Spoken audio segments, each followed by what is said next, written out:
Hi guys, this is Andres from the Ventura County Squawk Box. This is episode 2. On today's show, we have Mayor John Zaragoza from the city of Oxnard.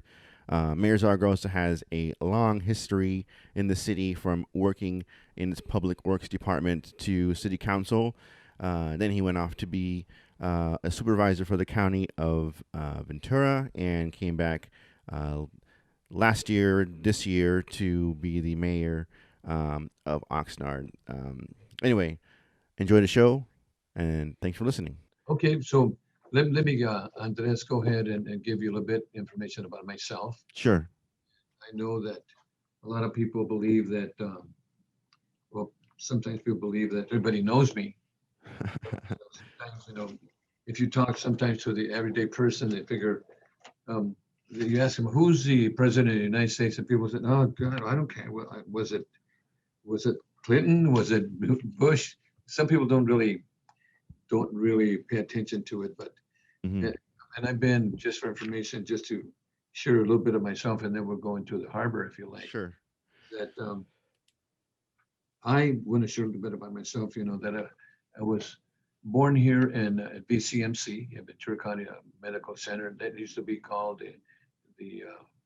um, the General Hospital at the time, and but I lived in Oxford all my life, Andres. In fact, I come from a medium large family, in a family of moderate means, and one of the things that my dad always encouraged me, Andres, was to attend school, and make sure that what I said was the word, and also that your word and your name meant a lot. So anyway, one of the things that I did I'll give you a really general Yeah, no information. problem. My wife was also born here in Oxnard, and my three kids. I had three children, and my oldest daughter unfortunately passed away at a very young age. She Mm. was only 24 years of age, and she died of pneumonia, unfortunately. And I had my daughter, Linda, lives in Fort Worth. She works for the FAA. She's been there for about 25, 30 years. Mm. And my son Johnny works for Procter and Gamble, and he's been there for quite a few years too. And I also started working with the city of Oxnard many, many years ago, believe it or not, as a bus operator for the Oxnard Municipal Transit. And I worked there for several years, and I also worked as the assistant transit supervisor for the Oxnard Municipal Transit. And then I transferred in 1972 to the refuse department, which is the environmental division now. And during that time, I brought in the recycling program for the city. I started the transfer station, the recycling program. I started the automated collection program, and numerous other programs that we now have with the city.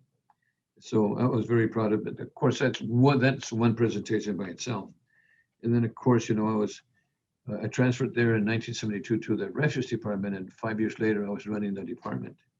So, and during that time, I was attending Ventura College, and got my A degree in business administration, then transferred to the University of Laverne, where I got my bachelor's degree in business administration.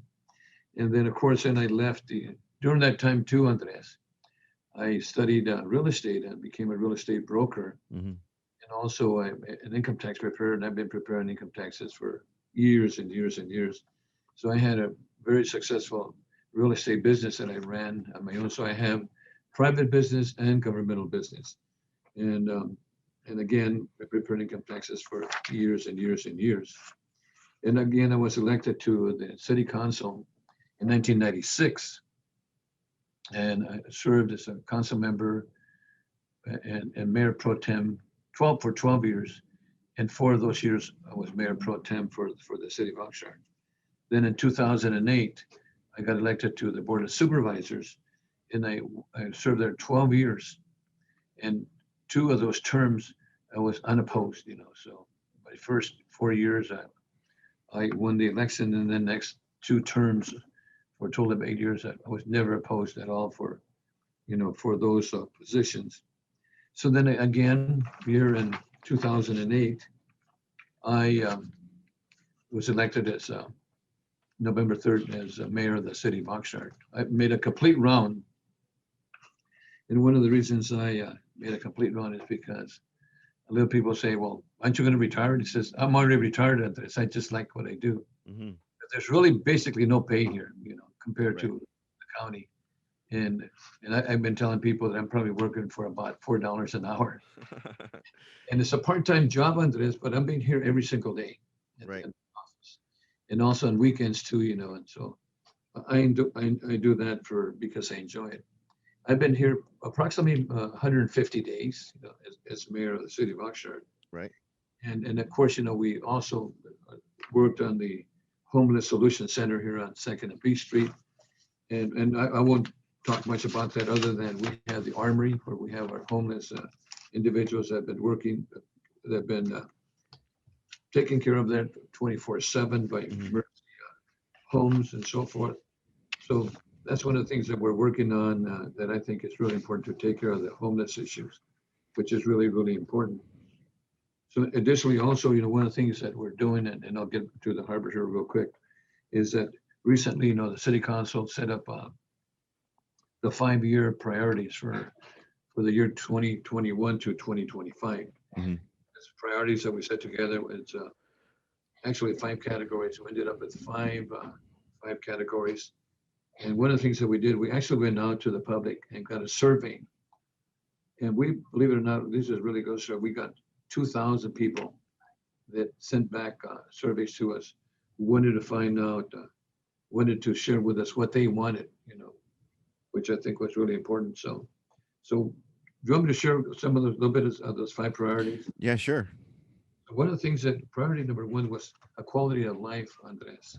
And you probably know this, but if I'm preaching to the choir, but maybe it might be good for whoever's listening, For sure.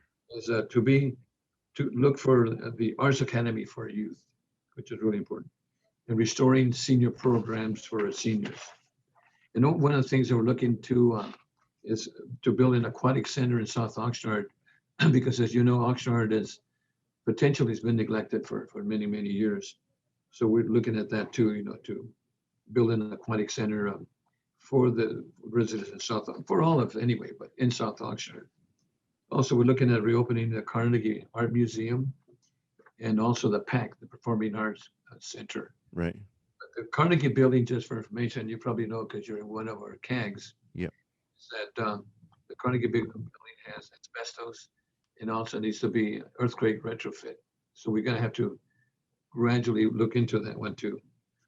And of course, the economic development is the other priority that we put together, and that's to focus on business retention and expansion of new businesses, which I think is really important to create more work.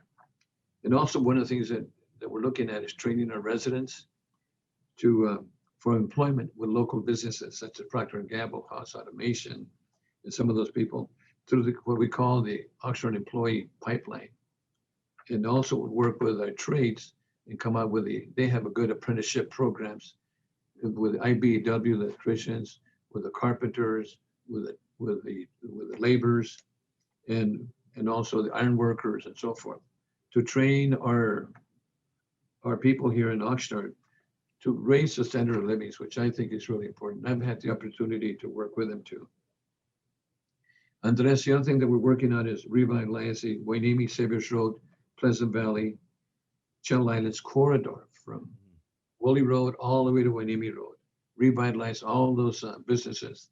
And also the other thing that we're looking at is renovate 4th Street. 4th Street between the downtown and the transit center where the trains stop and the buses and so forth.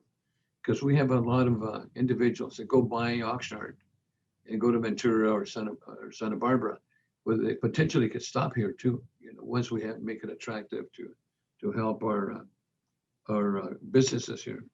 And as I mentioned, that corridor that we're looking at for South Oxnard, we're looking at to create a Zocalo south in Oxnard. And for the people that understand what Zocalo is, it's a mercado like a Mexican mercado, one of the twin centers there. What they want to do is open up the twin centers on the west side and make it into shops and so forth, and curios and food and so forth. So the question that people are asking is, why would the city spend any money? We're potentially not going to spend the money. Is the developer, the owner of that, he wants to do that. So one of the things that our part would be just to upgrade, the surrounding curbs and sidewalks and so forth. But that's going to hopefully create some additional funding. The other priority that we put is public safety, the maintaining 911. Mhm.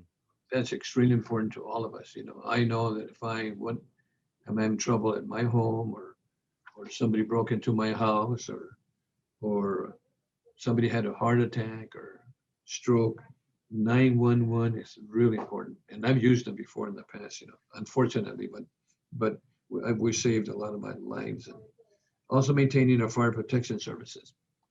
That's all part of the 911 coming out, make sure that our ambulances are there, making sure that our firefighters are well equipped. And that to me is extremely important too. And also one of the things we want to do, Andres, I'm not sure how old you are, maybe you're probably too young to remember that we had the neighborhood police programs where we had storefronts. Mhm. And I remember over in Colonia, at La Paloma, you know where the Paloma is in Cooper Road? Right. And we had a storefront there, and we had our police officers use the storefront, and they got to communicate and interact with their youth, with the families, and so forth. And in Christmas time, remember they donated tamales and the whole thing and food. Mhm. The police came over and gave gifts and so forth. That to me, that restoration of the neighborhood police program is going to help us a lot with the concerns that we have now with our people and also with the police officers. And also the other thing too is to create a modern disaster preparedness program. To respond to. We know this is earthquake country. I hope we don't get an earthquake soon, but unfortunately, it's going to happen. So we need to be prepped for that. Flooding. People say, well, flooding. We have climate change. And I hope that we don't have anything happen from our ocean. And also, of course, fires. And the people say, well, the fires are normally Andres over in the mountains, but as you remember the Thomas fire, Mhm. we had a lot of fallout from smoke and ash that came right over to Oxnard. So we had quite a few people with asthma and breathing concerns. So we also need to work on that too. And the other thing too that we're looking at is infrastructure and natural resources. And that's to restore our street paving program, our recycler program. We're working on the PCI, the pavement condition index for our. Should I continue? Yes. Sorry, I think we something happened to Zoom. So anyway, we're restoring our PCI. The alleys are 24. Can you believe that? They're almost dirt. So we're Mhm. going to bring those up to a 70. And of course, to make sure that we have adequate future water supplies and repair our seawalls. That has to do a lot with the harbor too. Right. The organizational effectiveness is really important to secure long-term financial stability. And I've always said it goes back to our homes. We have to pay rent, we have to pay or mortgage, we have to buy a car, we have to pay utilities, but we need to pay ourselves, put money in the bank for a rainy day. And that's what we need to do here in the city of Oxnard is have sufficient reserves that really to help us cope with the disasters I mentioned before, with earthquakes and also and other major disasters, that we have sufficient money for that. And of course, also the staffing is really important.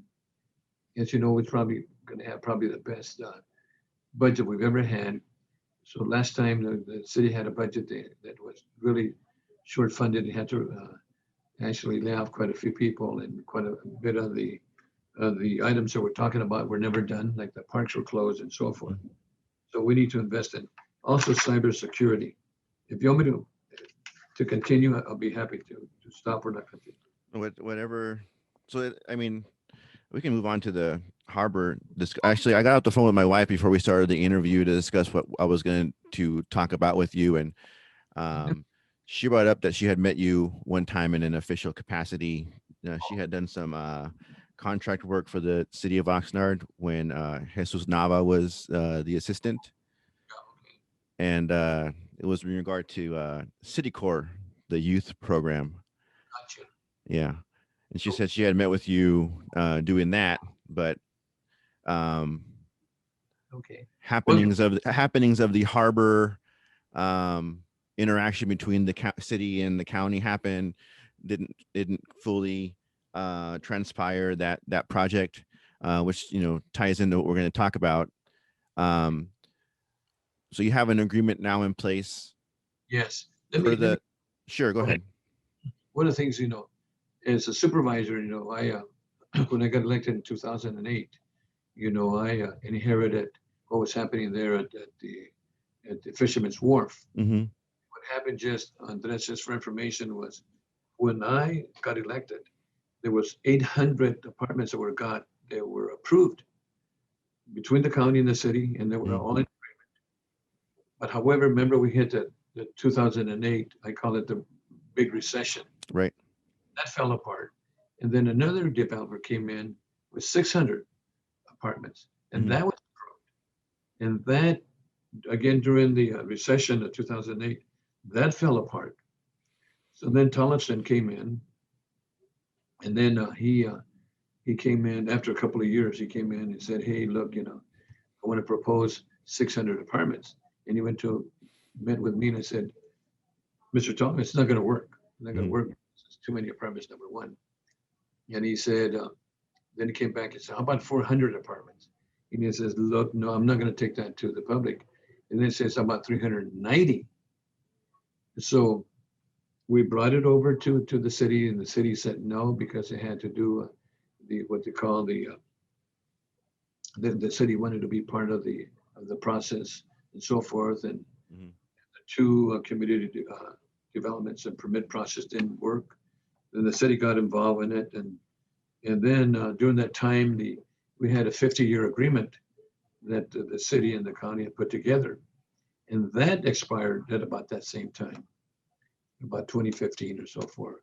Mm-hmm. And consequently, the city was supposed to maintain the PCI, the streets, the parks, the restrooms, and there at the harbor. And the city didn't have the funding, but they were picking up the $500,000 of taxes, but not putting any money back into the harbor. Mm-hmm. So consequently, the city said they pulled out. He says, "Look, that agreement is no longer any good. We're no longer going to honor that contract."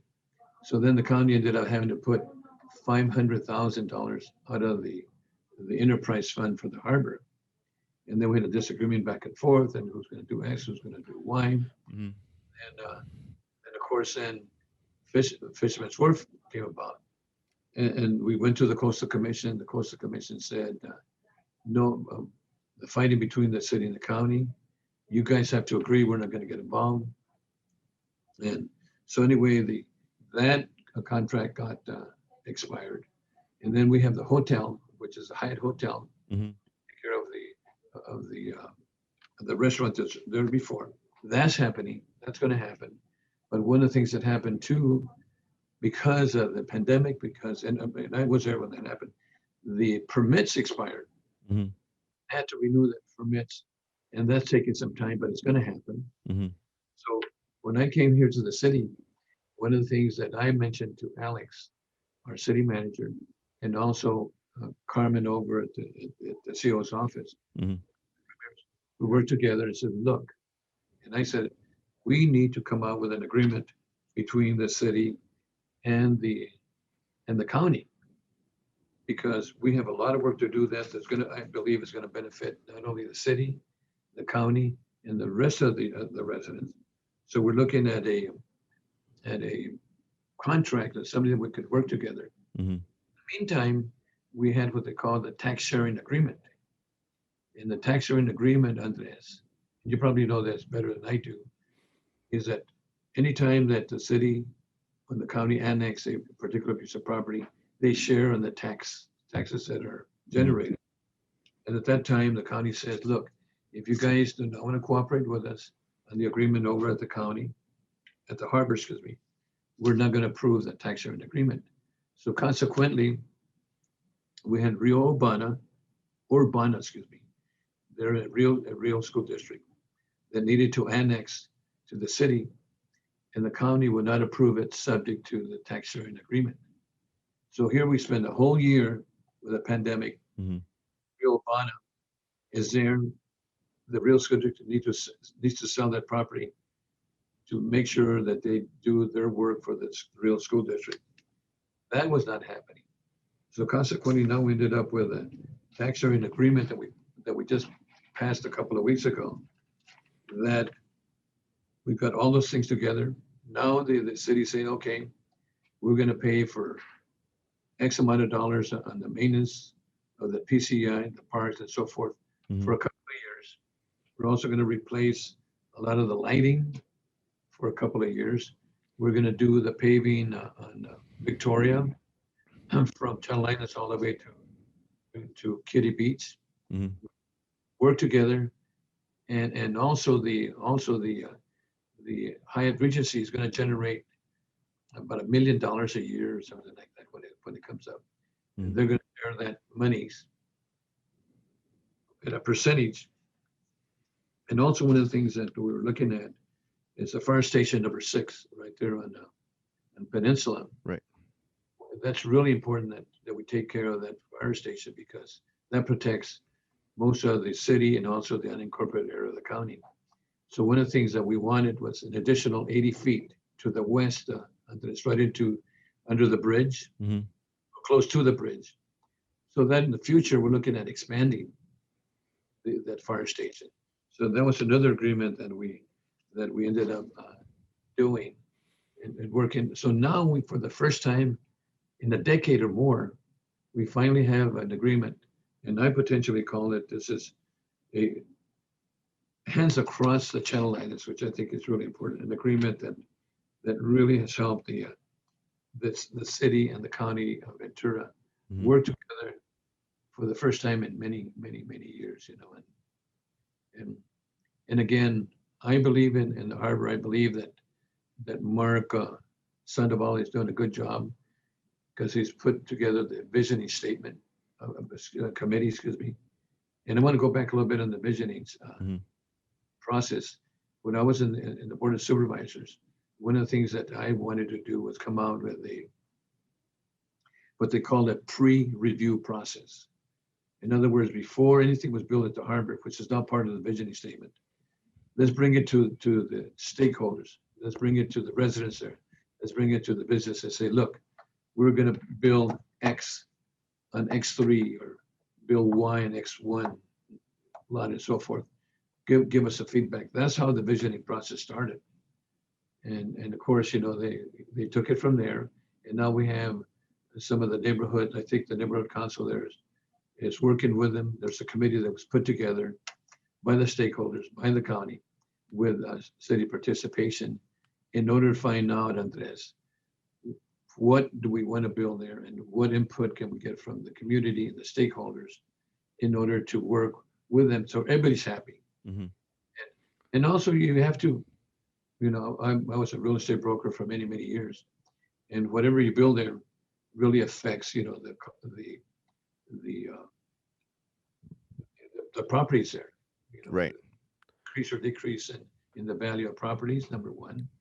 And also the other thing too, we have to work with the Coastal Commission because the Coastal Commission, has to have views to the harbor. You cannot block views, which is really important to the Coastal Commission.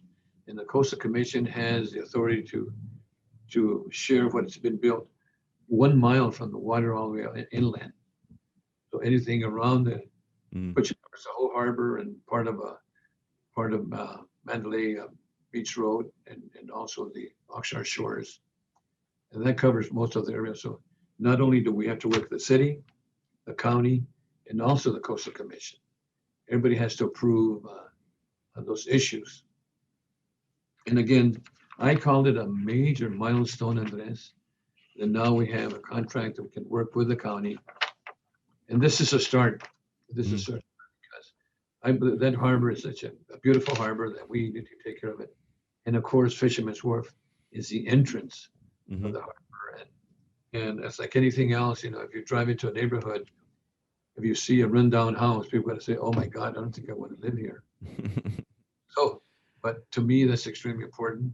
And I'm now here as the mayor of the city of Oxnard, and we have, I believe, a pretty good city council now that we're working as a team, and we had a unanimous agreement to work with the county, and the county had a unanimous agreement with the board to work with the both of us. Right. Well, I think revitalizing that hotel that's there is a big plus to bring outside people to show them, we do have a beautiful area that we live in. Uh, my son and I, well, not currently, but at that time we were in Cub Scouts, and we did a cleanup in that area. I'll say about a year and a half ago, right before the pandemic happened, and we were surprised on how occupied that hotel was when we went around to help clean up that area. Um, so I guess there's going to be a lot of displaced people when that happens.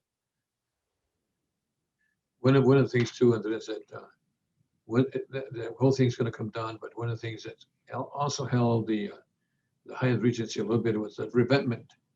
That revetment is all the rock that has to be put against the shore there when they build the new hotel. And some of the things that some of the residents wanted us to start putting the revetment from the water side, Mm-hmm. water side, and the cost of that, it would double the cost, maybe instead of costing $1 million.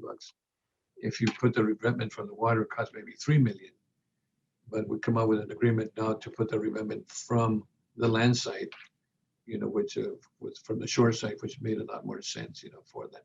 But yes, I want that hotel too, and the restaurant, which I think is really going to help Andres, the stakeholders like you and the rest of the people, and people coming from the other parts of the county too. I think it's gonna help. Mm-hmm. Do you have any other outside vendors or like to make it more of a? We don't want to make it full Venice or Long Beach, but to make it like a touristy area for people to go and hang out. Right, exactly right. And like I said, that's one of the benefits we all have. And I'm preaching to the choir. We have a harbor, we have a beach, we have the mountains. We have everything you can think of, the temperature and everything. Mm-hmm. In fact, my daughter, like as I mentioned, she lives in Dallas, Fort Worth, and every time she comes back to Oxnard, she says, "God, Dad, I cannot believe how beautiful it is here." Mm-hmm. And we're our own worst enemies, she says, because we always see the bad and not the good Mm-hmm. in Oxnard, and I potentially I would tell my wife, just pretend we're not in Oxnard. What do you see? And he says, I see this beautiful place, but then we always think, well, it's Oxnard, the Nord, you know. Yeah, yeah. No, I've always thought there's been a big. Maybe it could be because Oxnard's so, I guess, long, because we have freeway access, and the city's put a lot of money into bringing in business on the freeway side, but there's been a big disconnect on the beach side, and then getting people from the freeway side to the beach side is difficult. But I think, but we have two big assets, and we're only really using one to our advantage. Minimizing it, right? Right. Right. You're right. In fact, one time, and that's one of the things that I was in LAFCO, Land Agents Formation Commission at the county, and I was the city council member at the time when we annexed the collections. Mm-hmm. But at the time, there was an agreement that fell apart that we were going to have um, like a trolley Mm-hmm. that went from the collections to downtown to the harbor, Mm-hmm. and it's a rotating type. Mm-hmm. People to go from collections to downtown to the harbor, and so forth. Mm-hmm. And that potentially could be something that we could look in the future. Look Yeah. for it. I mentioned that to my wife the other night too. I mean, I have a lot of uh, random dreams that I have. Right, it would be a good idea for the city to do this, right? And that was actually one of my a bus from the collection Esplanade to the beach and back, and that's all it does, right? Yeah, Exactly right. That's the trolley we were thinking about. yeah. A bus, it could be, and a trolley could be an open trolley for that matter, just so people could sit, and look, with of course with rails and so forth, For sure. similar to Yeah. what they have in San Francisco or Mm-hmm. San Diego or Monterey. So. Mm-hmm. Well, good. It's good to hear that positive things are coming to the city. Yes, and again, I just want to share with the people one of the things that we've done too, Andres, is uh, is looking to clean up our parks. We want to mow our parks every week. Mm-hmm. We water our parks, open our bathrooms, pick up the trash, clean up our arterials, our mediums, and our gateways to the city. In fact, we just cleaned up over Gonzales Road from C Street all the way to Ventura Road, from Mm-hmm. post office to Popeye Chicken. If you Mm-hmm. go there, it's nice and clean. Mm-hmm. We're looking at clean up part of the South Oxnard, Highway 1 Mm-hmm. and those areas too. So not just North Oxnard, but northeast, southwest, and those areas too. I think it's important to all of us. Great. That sounds good. Well, thank you for your time. It was a very enjoyable conversation. Thank you, Andres, and it's my honor. Thank you so much. Yeah. Is there anything else you want to say before we leave? Only that I want the people to help us maintain the cleanliness of our city. So Yes, support us. Andres, can you hear me? I can. Yep. Support us, and I believe that we're the stakeholders, we're the keepers of this city, and I really enjoy working with individuals like you, young individuals that are helping us with our CAGs, and individuals that are, you're the future. Young people like you're the future. Thank you. Thank you for calling me young. I appreciate that. Thank you so much. Have All right. Thank you for your time. a nice weekend. You too. Thank you. That was Mayor John Zaragoza from the city of Oxnard. Thanks for listening. Please like and subscribe and share. If you want your city official or your city staff on the show, please reach out to them, send them a link, and we can connect so I can get them on the show. Again, please like and subscribe. Thanks for listening, and I will talk to you guys next time.